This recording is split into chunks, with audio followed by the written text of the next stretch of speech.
करेंगे। कहा आप एक काम करो, आप नंदग्राम के पास एक दोमन नाम का वन है, वहां जाके भजन करो। बाबा जी ने कुछ समय वहां भजन किया, कुंड का जल पी करके रहते थे। वहां भी कई लीलाएं, ठाकुर जी श्री राधा रानी के साथ आए, ललिता सखी आई, बाबा को भोजन प्रसाद पवाया।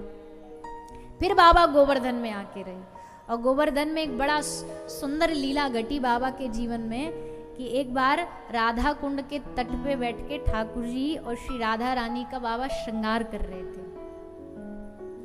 और श्रृंगार करते करते, श्री जी का श्रृंगार करते करते क्या हुआ, तो श्री जी का श्रृंगार करते करते कहीं कहीं लिखा है कि कंगन गिरा, और कहीं कहीं लिखा है श्री जी के कान का एक कुंडल गिर गया जल में, पानी में, राधा कुंड में।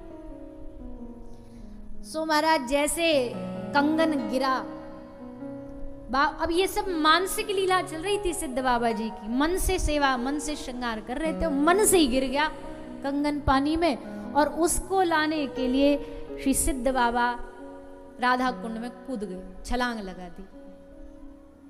अब तो सब जगह हल्ला मच गया, अरे भैया बाबा कूद गयो, बाबा कूद गयो।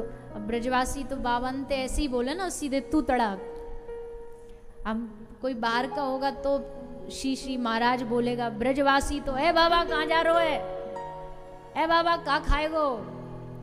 तो उनने ठाकुर जी नहीं छोड़े, तो फिर बाबन को तो कहाँ छोड़ेंगे। तो बोला अरे बाबा कूद गो भैया, हल्ला मच गयो, सब इकट्ठे हो गए।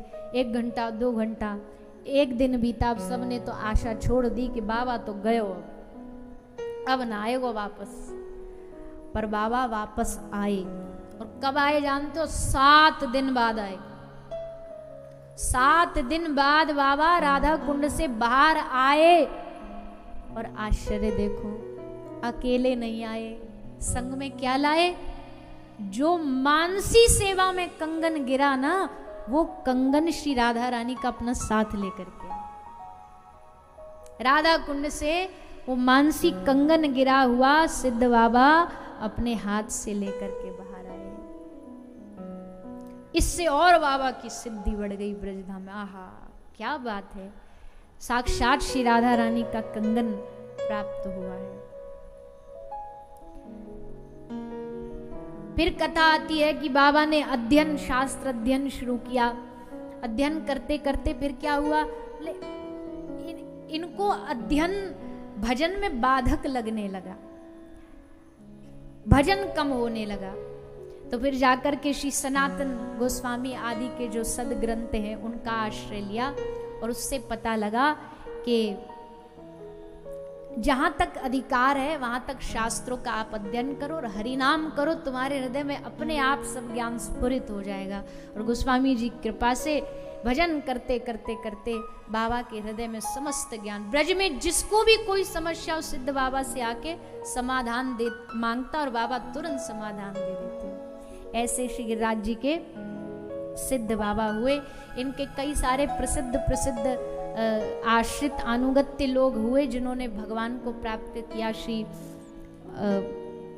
बलराम दास जी, कृष्णदास जी, लाला बाबू एक बड़े प्रसिद्ध संत हुए, वो भी बाबा के ही आश्रित रहे, सिद्ध बाबा के। तो ये सब वैष्णवों की भूमि है भैया, ये सब इन प्रेमियों की भूमि है जहां आप बैठे हो।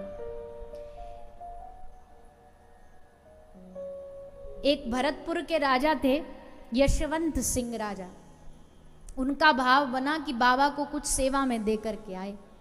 तो बाबा को आके बोला, बाबा हम आपकी सेवा में क्या दे। अब भैया बाबाओं की जो लीला ये बाबा ही जानते हैं। बोला तुम्हारी जो सबसे प्रिय रानी हो वो दे जाओ। राजा परम वैष्णव था, वो जानता था कि बाबा के बात में कोई तो, रानी जो थी वो लक्ष्मणी नाम था उस रानी का, वो बड़ी भक्ता थी। राजा ने कहा कि बाबा को हम वादा करके आए हैं। लक्ष्मणी बोली ठीक है मैं जाऊंगी। आ गई, खड़े हो गए, और जैसे बाबा के सामने आके खड़ी हुई, सिद्ध बाबा ने वो रानी को देखा, आंखें अटक गई भाई, देखते रहे। और वो रानी भी इतनी बड़ी भगवत भक्ता कि वो भी खड़ी रही हाथ जोड़ करके। 1 दिन तक खड़ी रही, 2 दिन तक खड़ी रही, 3 दिन तक खड़ी रही, 3 दिन तक बाबा एक टकी लगा के देखते रहे और वो रानी ऐसी खड़ी रही। अब राजा ने कहा कि क्या मामला है भैया, कोई तो बात है। बाबा को पकड़ा और बाबा को पकड़ करके हिलाया। बाबा एकदम उदासीन हो चुके थे और जैसे हिलाया बाबा को तो एकदम भाव से बाहर आए और आंख से झरझर अश्रु बहे। बोले बाबा क्या हुआ, ऐसे 3 दिन से लगातार आप एकदम मूर्ति बने बैठे हो, क्या हो गया ऐसा?